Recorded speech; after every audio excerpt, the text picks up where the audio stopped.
Ssentebe wa FDC ambassador waswabirirwa n'abakulembeze abalala okugoba president w'ekibiina kino Patrick Amuriat ssaako ne ssaabawandiisi w'ekibiina Nandala Mafabi. Endowooza zammwe ze tutandise okusoma.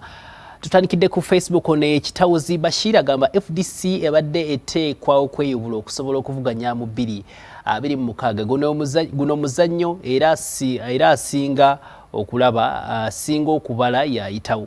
Webale nnyo Bashir bw'oteeseza. Kenneth Batabayire Ken testimony agambye nti okuteesa kwe kusinga obukulu naye okujja obwesige mu president w'ekibiina kigenda kukinafuya era onoowulira nga abamu baddukidde mu NRM ne NUP. Kenneth webale kuteesa.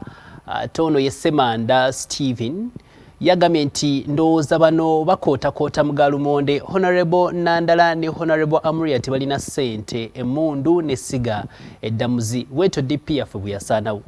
Kale DP bwekyaliwo naye gwe bw'otyo bw'olowooza bwe bali kuteesa. Munnamasaka Lukenge Mahad yateeseza agamba nti wano ali Birongo Lwabenge Kalungu District. Nze ekisinga okunnuma kwe kubanga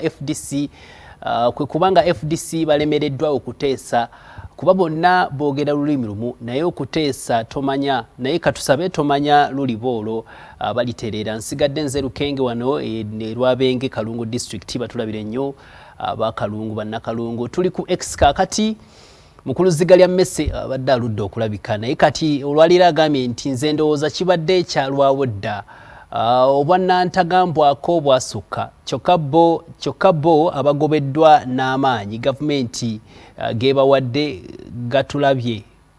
getulabye nako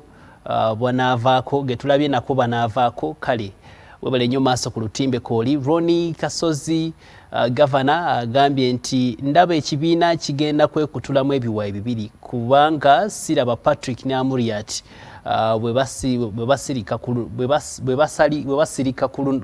kino ekikoleddwa. Webale bitawaanyizaamu ne webale kuteesa. Kyambadde Ivan Bakyayita agambye nti simanyi nnyo ssemateeka w'ekibiina bw'agamba naye ndaba nga bapapye bandizeeyo mu kalulu gye balondera naye lwakuba nabo bafuzze n'omukono ogw'ekyuma. Webale nnyo Kyambadde Ivan. Tukyali ku X. JJ Opondo agambye nti it is my considered poor opinion that there is internal unhealthy political contestation warranting party constitution to be revisited. Mostly in any political party, the supreme organ is and has always been the delegates conference to act on the top of the leadership reshuffle. Webale nnyo kuteesa bw'otyo oba yasembyeyo kale tugenda koba ku mukulu oyo jeje musigale nga mukyateekayo endowooza zammwe ku X ne ku Facebook naye weewalanga nnyo okuvoola oba okuyisaamu amaaso omuntu yenna oba ekitongole kye tuba tutaddeyo.